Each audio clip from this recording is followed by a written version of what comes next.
Kwafiirwa abantu wano. Kwafiirwa abantu bameka? Abantu 5.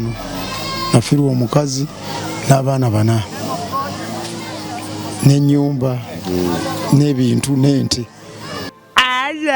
Alaman Jotevanu Alaman. Ensi eno tetugenda gibeerako forever. Tubeere nga tutegekera gye tulaga. Era naguma, era kati naguma. Naye abasiraamu b'omu Kampala mwonna tubeebaziza nnyo olw'ensonga nti nammwe mumusazeewo. Bwe buba buyambi gabira omusiraamu n'atali ki? Mwebale bannange kutusabira, mwebale kulaba channel eno, mwebale kutukuza fabaani. Twali tulabirwa abantu 2, tutwa mu bantu 5, tutwa mu bantu 10, tugenda tulinnya. Mwebale tuwa bwesige weewaawo ku Rabongo Charity Foundation gye tuvudde okujja nate okukyalirako ku bannaffe ab'ekitenzi nga tukumwakumiddwa Alhaji Karim ne Hajati Nana. Twegase ku bayisiraamu b'omu Kampala bonna nga tetwawudde mu mawanga, mu madiini n'ebirala okujja okuweesa hallo, okujja okuweesa Katonda waffe ekitiibwa. Saddaaka kitegeeza ki? Saddaaka kabonero kakusinza. Okusaddaaka osobola okuyita mu kusaddaaka okwoza omwoyo gwo, osobola okuyita mu kusaddaaka okwongera okuweesa Allah Katonda waffe ekitiibwa. Allah kigambo kya Luwarabu ekitegeeza Katonda. Katonda kigambo kya lulimi lwaffe Oluganda ekitegeeza oyo ddunda, nannyini ggulu, nannyini nsi, nannyini kitonde kyonna ku nsi kuno. Twebaza Mukama tusobozeseza okutuuka wano ne bannaffe, era twebaza Mukama atuwadde emikwano n'abantu abategeera ddala obuweereza waffe kibutegeeza. Wano ku Metandikira Bongo Live where charity begins.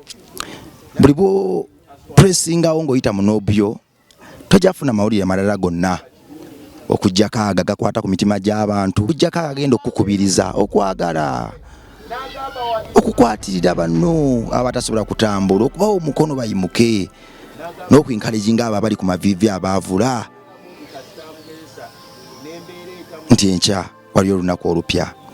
Nze n'emikwano gyange nga bwe tuweereza abapresenta side wano waliwo Sarah Meron, side eno waliwo Dan. Abantu bano bwekyo bwe tukwasaganya Rabongo Charity Foundation, era bwekyo bwe tukwataganya Metandikira Bongo Live. Abantu bano bakulembeze ku foundation buli omu alina olugero lwe, engeri gye namufunamu n'engeri gye twakwataganamu. Naye waggulu wa byonna Allah yamanya olugendo lwaffe, era Allah Katonda waffe yatusinkanya. Nzikiririza mu Katonda nga mpita mu Kristo, wabula Saara yakkiririza mu Katonda ng'ayita mu Allah. Katonda ye Allah ng'ayita mu mubaka Nabi Muhammad. Ekurani Kristo muyita Isa, tumuyita Kristo. Kakati ekitegeeza nti amakubo gasobola okwawukanamu, naye ffenna ekiruubirirwa kye kimu, kyakusaba Katonda atugondeze mu lugendo lwaffe. Ekigendererwa kye kimu, kyakumuweesa kitiibwa Katonda waffe. Ekigendererwa kye kimu, kyakutuuka gy'ali nga tuwangudde. Era ekigendererwa kye kimu, kyakuleka bijjukizo byeyagaza bwe tuba tuwummudde. N'abaana baffe baliyimirirako bakyuse ensi eno. AK Fashions, Alhaji Karim tukweyanziza nnyo buli kimu. Hajati Nana weebale nnyo. Bwe mwana wa Katonda ali eyo, obuzibu tebumanyi ddiini, obuzibu tebumanyi mawanga, wala we bulumbagana ffe ffenna. Naye ate kabonero kakwagala, kabuza ŋŋanda era kaddembe. Bwe tudduukirira bannaffe abali mu buzibu ewatali kusosola mu ddiini yonna. Katonda ekyo takyagala, Allah takyagala. Oyo yatonda ensozi mu Qur'ani, yatonda n'ensozi mu Bible. Nzikiriza mu nsi ey'enkya nga buli muntu alina eddembe, nga ffenna tutuula ne tusinza Katonda waffe Allah waffe ewatali kkomo, ewatali atukubako, newatali barriers, ewatali bitukugira. Nzikiriza mu nsi ey'enkya ng'omusiraamu n'omukristo beegudde mu kifuba, bonna bagamba tuwangudde. Ffenna tulaze obulungi bwa Katonda, tulaze obulungi bwa Allah, ffenna tulaze okubeera wookwe, era ffenna tumwagazizza abalala ne tubalaga nti mulamu tafanga Katonda waffe mulamu Allah waffe mulamu weewaawo. Dani Anjangu kiki kyowulira muli kubanga olwaleero tuzze sabo wava ku street? Iye nava ku street. Kyowulira muli omuntu eyava ku street okubanga oli mbifo bwe biti ng'ozze kudduukirira ate banno balala nakussa ddoboozi kwaga amangi agoogeddwa naawe osseeko eriri eriraga abantu nti nedda okwagala kwe kusinga n'okugaba kwe kusinga. Kiki kyowulira? Mpulira emirembe mu mutima gwange. Mpulira nga ebyange ne meme yange ekakkana. Buli bw'oyimuka okutoola owulira ng'okkakkana? Mpulira nga nzikakkana. Badde nsaba neebalizeko abasiraamu b'omu Kampala bonna.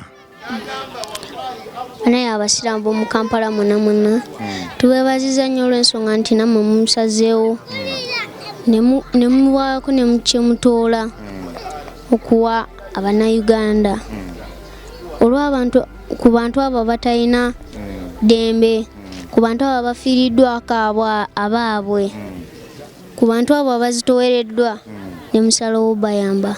Enju zaabwe azibunye eddembe n'essanyu. Saara, kiki kyewandigambye abaisiraamu b'omu Kampala bonna abatodde abadduukiridde abantu nga bano, kiki kyewandibagambye? Alaikum salam. Les montagnes avec Kalim à côté non Naman ne mama nana jati nana munebalizeeko. Mama nana tamaleka voe vale nyo nyina abasiraamu b'omu Kampala Bona tamaleka. Bulijjo ŋŋamba nti anko twandikozeeko ku program nga nange nzirukirako ababonaabona ngenda nenambula ku baana abalema abalina obukosefu ku bwongo ku mubiri n'ebirala abantu be batyoboola mbongamba buli kadde oyagala okikola ng'ate nze gamba muno ekyetaaga sente nnyingi, kyetaaga ebintu ebyokuwaayo, kyetaaga amafuta naye nga buli kadde oŋŋamba nti anko tugezeeko owulira otya ng'olwaleero ozzeeko wano okudduukirira abantu. Limuntani mpo ntaani gwani Allah omunene Allah akola ebyamagero era Allah yetalaba butini bwo alaba omwoyo omunene nnyo era alaba osobola buli kimu era alaman njote bwanu alaman bambi Allah w'amaanyi. Abantu abali wano beetaaga bali mbwetaavu bayina ennyonta y'oku mwoyo n'ey'omubiri. Bwe ŋŋamba ey'oku mwoyo kitegeeza nti mu kaseera kano amadiini gonna tulina okuyimirira ewamu, tuyimirire nabo tusabeko ko nabo tubwongere okubagumya kubanga abamu bwe baasendebwa bwe baafiirwa bannaabwe baatuuka ku ekisente ey'ekyawa ne bagamba nti oba Allah taliiyo oba Katonda taliiyo. Kakati awo ffenna we tulina okuyingiriramu n'emmere y'omwoyo ne tubagumya tugaa nti nedda byonna yaagera yateekateeka yamanyi olunaku olw'enkya era yamanyi lwaki kino kyabaawo. Obwetaavu obw'omwoyo nno weebutyo. Obwetaavu obw'omubiri bwetaaga emmere, ebyokwambala n'ebirala. Bannaffe bangi bafuba naye era naffe tuyimuke twongere ddala okuba ettaffaali ery'omuzinzi ku bulamu bw'abantu bano. Gwalina nnika, gwalina pampa, gwalina akawunga, gwalina amata, gwalina sukaali, gwalina buli kimu. Abantu bano balya bangi nnyo. Red Cross yagezezaako okubateerawo wano tents nnyingi nnyo ndowooza oziraba zigenda paka eri naye bambi ate tekikakata ku Red Cross yokka. Red Cross kabonero katandika kakati. Red Cross bweba etandise naffe tuveeyo nga bannayuganda tugambe nti bannange weewaawo Red Cross weebale naye nga naffe bannayuganda kino kitukakatako naffe katukuyambeko wano. Katonda agaziya empeera yo yatoora, Katonda ateeka eddembe mutima gwo yatoora era Katonda ayimusa emmeeme yo yatoora ne mu kaseera akazibu neeyitawo.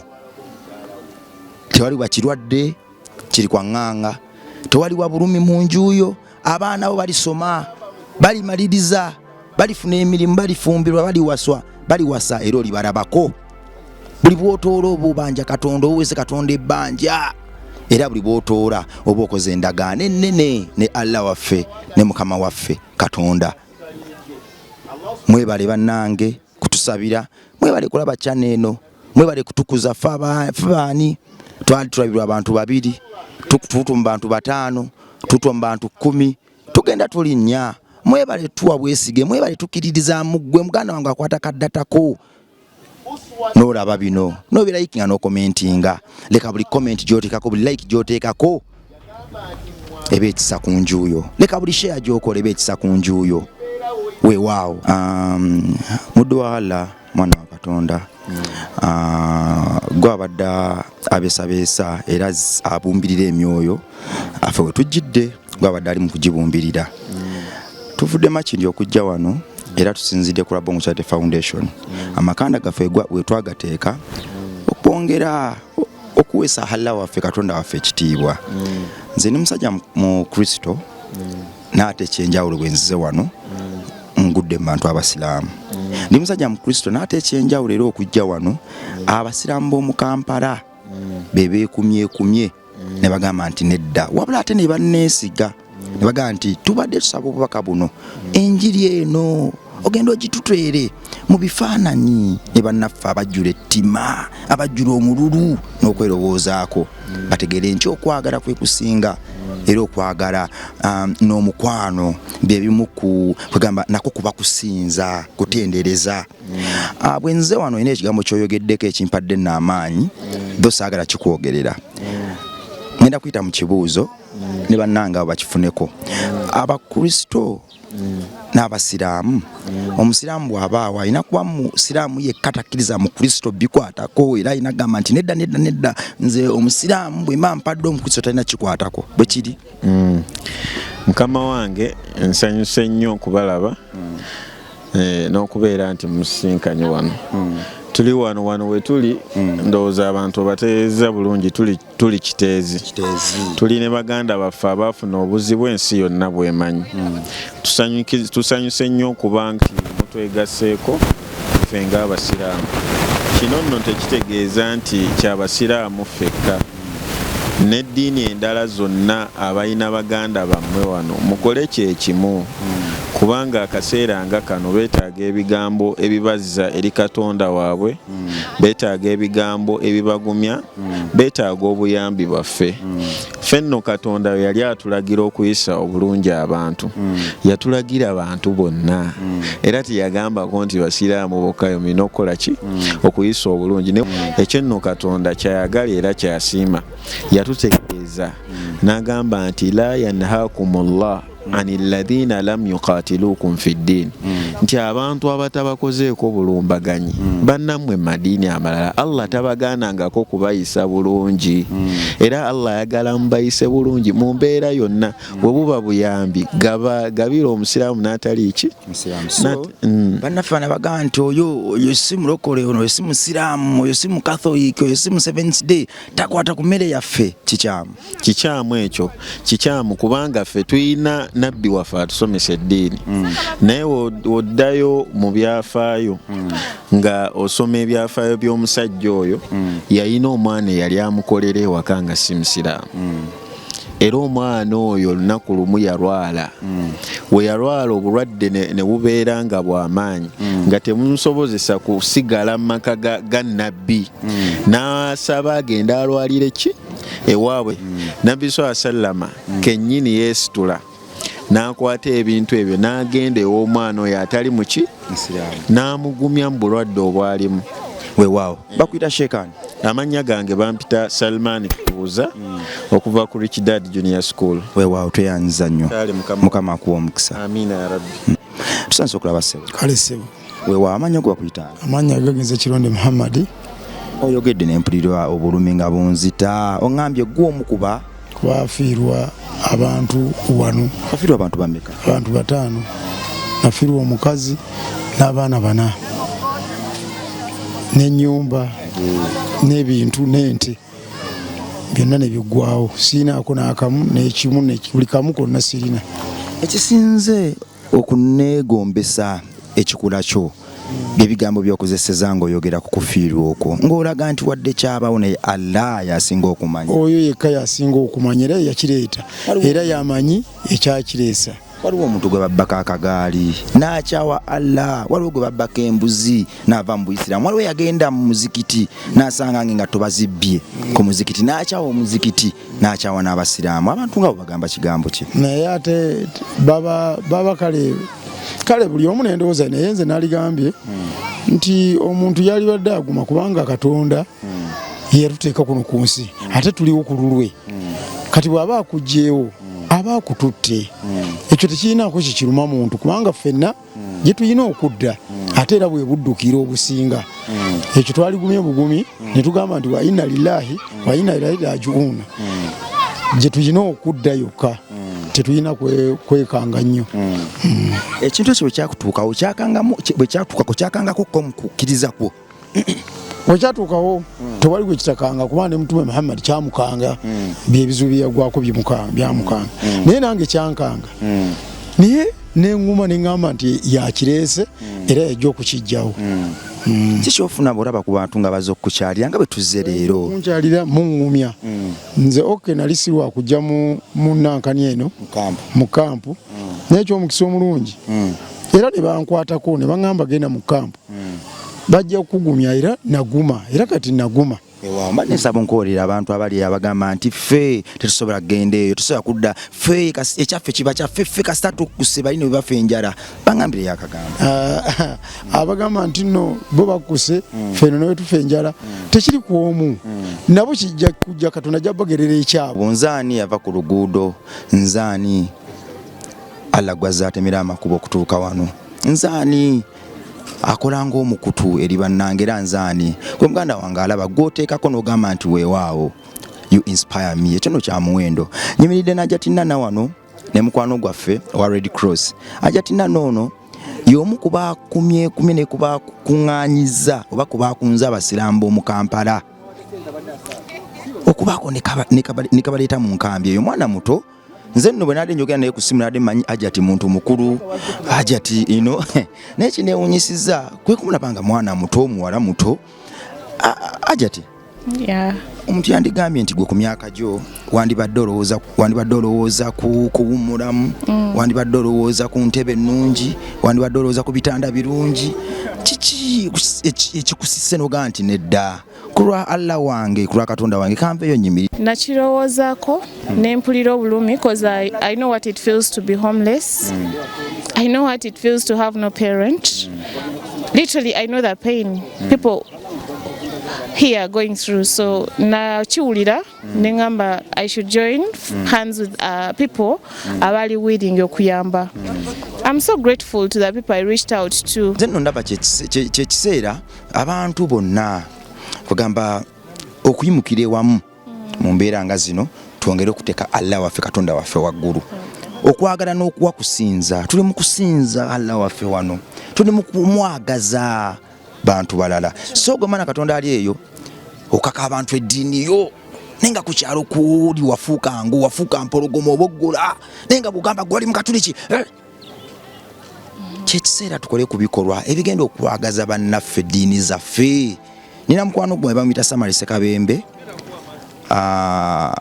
mukyala mulokole yanjagaza Katonda we era olwo wemba nnemererwa ne ŋŋamba naye Katonda wa Samali Sekabembe bw'abanga ye Katonda wange ne wano nja kuyita wali Haji Kalimu wawe nnemererwa ne ŋŋamba naye Allah wa Kalimu oyo aliwa bw'abanga ddala gyali ne wano nja kuyitawo. Nze nzikiriza nti Allah ali omu era omubaka we Muhammad sallallahu alaihi wasallam ye mubaka gwe tulina okubeera nga ffenna abanoonya guidance tugoberera. So byenkoze kati essaawa eno kyemujjukirako nti byenkoze kati bye byali ebintu bye ebya buli lunaku. Yeerekerezanga ne yeemalako n'ayamba abatalina, yagabanga nga yagaba n'agabira nayeesigaza nga talina naye ng'awadde. yayagalanga nnyo abantu ng'ayagala ate ng'ayagaliza era n'abeera ng'atuwagazisa obusiraamu ne Allah we obusiraamu kwe bwakkira n'abeera ng'atuwagazisa otherwise senga teyalina kwagala kuli genuine ng'alimu enkwe alimu obunanfusi n'okweyagaliza naffe tetwandibadde nga twagala eddiini ya Allah. Naye because he showed us love, he showed us that we're supposed to be together, he showed us that guidance yona yali etambulira ku ye naffe ne tubeera nga kyova olaba bino bye tukola we are not doing them because we are doing them because we are trying to imitate him and whatever he was doing. So yeah, tetulina nnyo kyamanyi kye tuli mukola mbuno oh my god we are doing things out of the earth. No, tukola ebintu ebyo because obusiraamu bwe butugamba era buli musiraamu ali eyo buli muntu ali eyo nze ndowooza twandikoppye nnyo enkola eyo ey'okubeera nti tetwejjuliza nnyo ne tujjuza ebokisi za ssente ebintu ebingi by the end of that day nze ndowooza osobola okukeera ku makya n'obeera nga tokyaliwo nga n'essente ezo tezikugasizza n'ebirala naye ate oba nga wazigabako n'oyambako baganda bo abamu muli eno muli mu Kampala mulina ssente nnyingi nnyo naye nga ne mama wo talinamu nnyo okitega you're spending, you're eating, you're doing this, you're buying wines and all that naye nga ne mama wo talina ki munnyo gwa so ebintu by'okugaba twandibadde tugaba nnyo okusinga ekirala kyonna. So basically ekituleese wano kubeera nti kubajjukiza nti obusiraamu ddiini ya Allah subhanahu wa ta'ala era ffe tulina kukola ebyo byatwagaza so tetulina nnyo kyamaanyi kye njagala kwogera naye nga njagala tubeere nga twekubiriza okubeera nga tuyamba naye oba osanze mwana ku street woba olina kyolina muwe nga tewali kamera nabadde nga nye cameras for a reason nti nze nga nze omuntu saagala nnyo kubeera nga nina kyenkola and all over the camera like the TV and all that kyova era nagazazzaako nenziruka ya BBS naye finally onfunye naye kale it is okay Allah yasinga omumanya lwaki kize bwe kityo. I only send this message to everyone that let us be genuine, let us love people genuinely, let us just be genuine with whatever we are doing.